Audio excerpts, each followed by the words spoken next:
Lepo pozdravljeni v posebnem podcastu, ki smo ga pripravili zato, da bi vam predstavili kandidate skupne liste NSI, SLS in Fokus Marka Lotriča.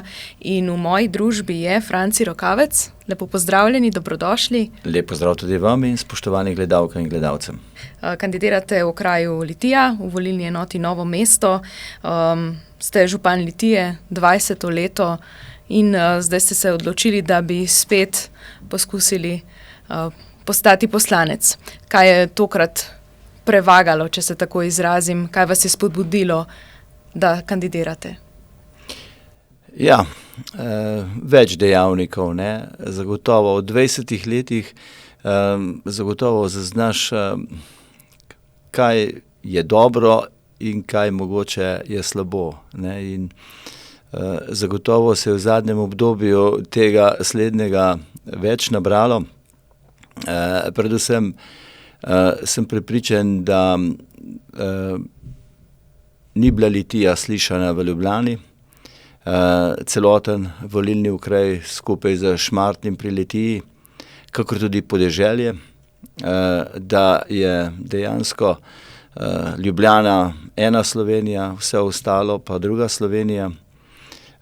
In zagotovo to ni dobro za enakomeren razvoj cele države in sem prepričan, da se morajo državljanke in državljani počutiti v celotni državi enako dobro in to je osnovna misel, da je dejansko na nek način nastala potreba, ki pa je še dodatno spodbudila odločitev strank Nove Slovenije, Slovenske ljudske stranke in pa Fokus Marka Lotriča o skupnem nastopu. Se mi zdi, da je ta dejansko možnost sodelovanja in dogovor res eno tisto veliko upanje za eno zdravo desno sredino in mislim, da dejansko, tako kot je geslo, da dejansko moramo iti skupaj in v akcijo. Omenjate pač to sodelovanje, vidite potem tudi neko možnost, da bi to sodelovanje vneslo v politični prostor nek nov moment dialoga? Zagotovo, jaz mislim, da je to dejansko zelo, pomembno sporočilo, ki je bilo s tem dogovorom doseženo v skupnem nastopu, da so te stranke zmožne sodelovanja, povezovanja, iskanja skupnih rešitev za dobrobit države, za dobrobit naših ljudi. In to je tisto zelo pozitivno sporočilo, ki ga ta skupna lista po moji oceni prinaša v slovenski parlament in ki lahko dejansko je en zametek večjega sodelovanja in povezovanja slovenske politike kot takšne. Tudi zgled torej, ne samo nek premik, a ne? Absolutno, pravi, da zgledi vlečejo, ne, in to je en takih primerov, ki ga je zagotovo potrebno izkoristiti v slovenski politiki, ker če gledamo zgodovino slovenske politike, saj kar se tiče naše države, vemo, da je bilo nekaj tistih prebliskov v tej zgodovini, ki smo jih znali izkoristiti vključno s tisto najbolj vključno, se pravi osamosvojitvijo. Kot župan dolgoletni gotovo zelo dobro poznate način delovanja lokalne samouprave. Najbrž je to tudi nekaj, kar želite zdaj prenesti na državno raven. Kje vidite možnosti izboljšav? Kaj trenutno je tisto, ki ne funkcionira? Omenili ste, seveda nakazali potrebo po decentralizaciji. Kje vidite možnosti, da se to zgodi in nekaj premakne? Ja, prepričan sem, da tako kot sem že omenil, že uvodoma, ne, da imamo občutek, da imamo dve Slovenije, ne, se pravi občutno previsoko centralizacijo in dejansko Slovenija nujno rabi pokrajine.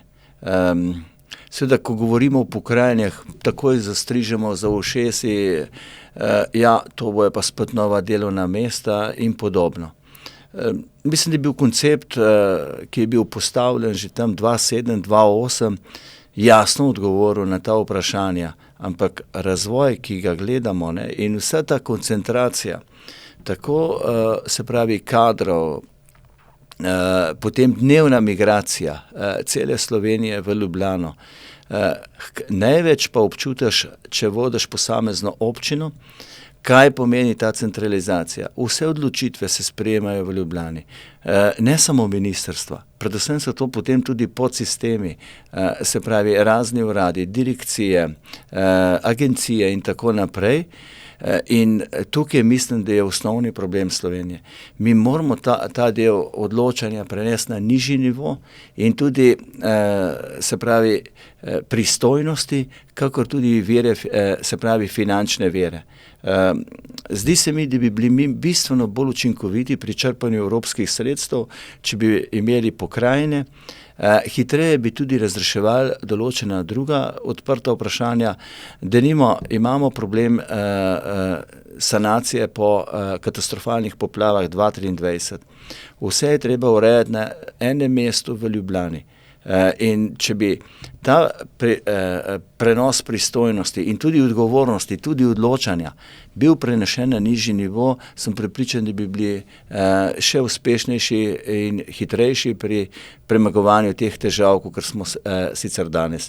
Zagotovo, eno so pokrajine, drugo je pa predvsem, se mi zdi občutno, preveliki stroški, obremenitev dela, se pravi obremenitev plač, obremenitev dela je preveliko in danes se upravičeno zastavlja vprašanje, ali je vredno delati podjetniku, obrtniku, gospodarstveniku, kmetu in podobno.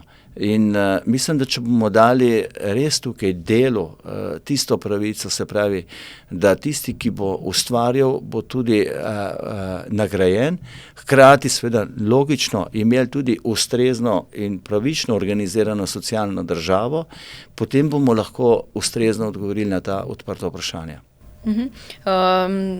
Sami tudi kmetujete, imate kmetijo, tudi prej ste omenili, da tudi kmet se počuti, da se mu ne splača delati, torej to občutite tudi na lastni koži. Kje vidite tukaj možnosti nekih izboljšav? Je to podpora kmetu, je to zavedanje o tem, kaj pomeni imeti kmeta za dobrega sodelavca, partnerja države? Ja, gledajte, če bi gledal čez računico pa bilanco, bi že zdavnaj zaprl vrata, ne? Ampak če si po duši kmet, a veste, ne zapustiš kmetije in jaz je tudi nisem. Ne glede, da sem v tem času, se pravi, kar 30 let se ukvarjal tudi z politiko, tako na državni kot na občinski ravni. Jaz te osnovne ljubezni kmetije nisem zapustil. Je pa problem in drug, ne? A veste, kljub vsemu pa pravijo, da ljubezen gre skozi želodec, ne? In predvsem mlajša generacija želi videti, kako se bo računica na koncu kljub vsemu išla, ne? Ne rečem, da je vse se pravi v ekonomiki, v izračunih.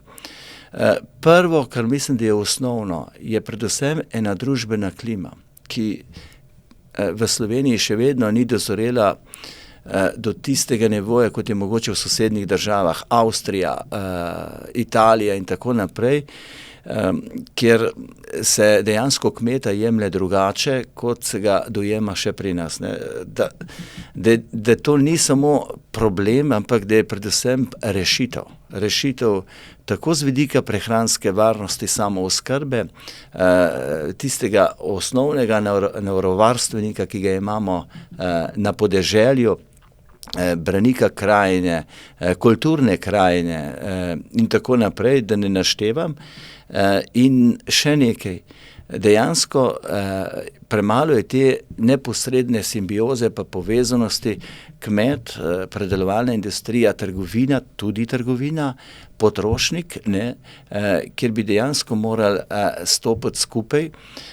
Mi imamo danes zagotovo eno izmed najnižjih odstotkov samooskrbe po približno v 40-letnem obdobju, ne.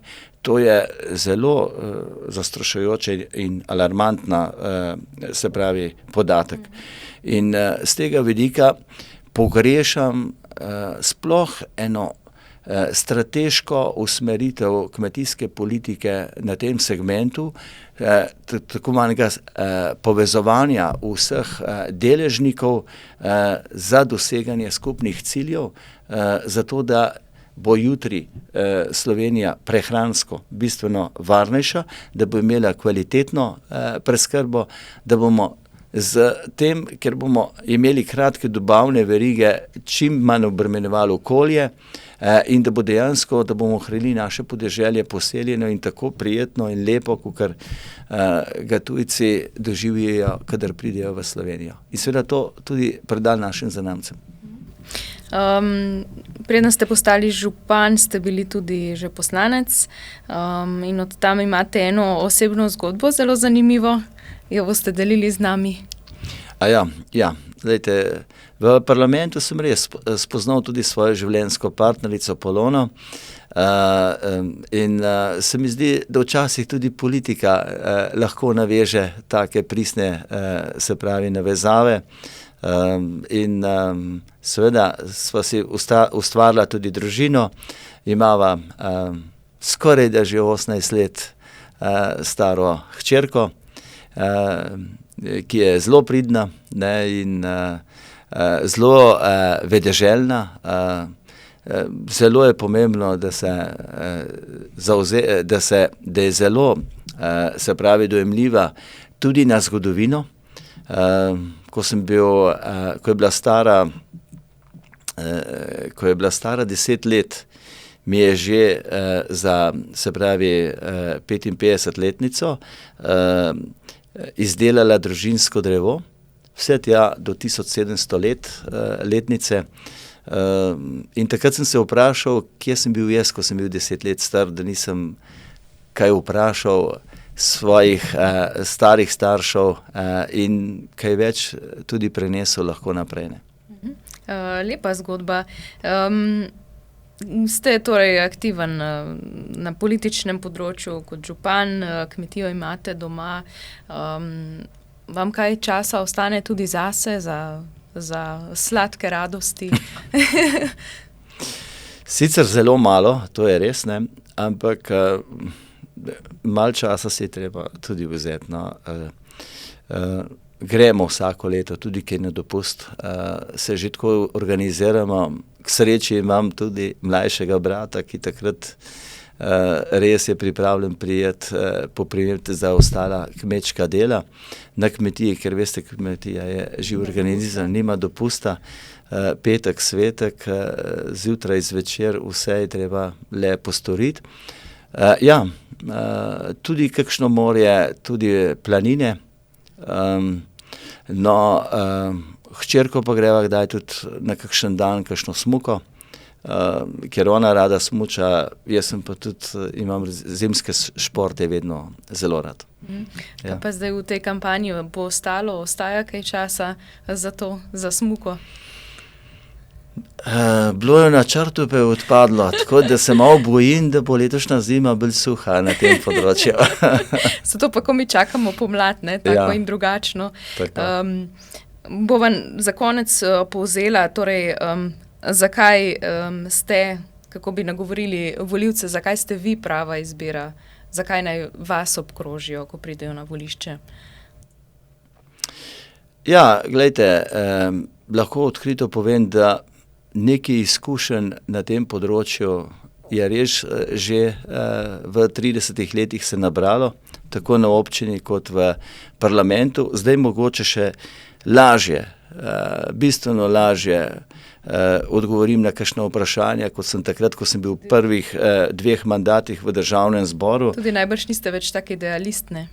Zagotovo ne, kar veliko se je že zadeval v Bruselj. Predvsem mislim, da je zelo pomemben, da smo znali na lokalnem nivoju vedno povezovati, nikoli izključevati. In to se mi zdi ena od zadev, ki jo res srčno želim prenesti v slovenski parlament. In da dejansko naredimo en presežek tega tako manjega naši, vaši, ker se mi zdi, da bi morali res v politiki začeti tlakovati pot zakaj imamo demokracijo, da je to tekma idej, ne tekma metanja polenov pod noge svojemu konkurentu, ne sovražniku, konkurentu, ne, ampak da so ideje in najboljše rešitve na koncu tisto, kar je pa res tista pristnost demokracije. In zato se bom zagotovo zavzemal in vedno želim tudi ostati iskren do ljudi, se pravi tisto, kar se dogovorimo, včasih tudi ni možno vsega, kar se dogovorimo, uresničiti v zastavljenih ciljih, ampak zelo pomembno pa je, da tisto, kar se dogovorimo, kar vidimo, da je prav, da na tisti poti tudi vztrajamo in da pridemo čim hitreje potem tudi do cilja. Odličen zaključek. Želim vam veliko uspeha in energije in zagona. Zdaj kampanja bo še kar dolga, ampak verjamem, da tudi uspešna. Ja, glejte, hvala tudi vam. Jaz zagotavljam, da je že čas, da se glas Litije, da je slišan tudi v Ljubljani in vse bomo naredili v tej smeri, da bo 22. marca prišla druga pomlad. Najlepša hvala. Srečno. Najlepša hvala tudi vam, da ste naju spremljali. Nasvidenje.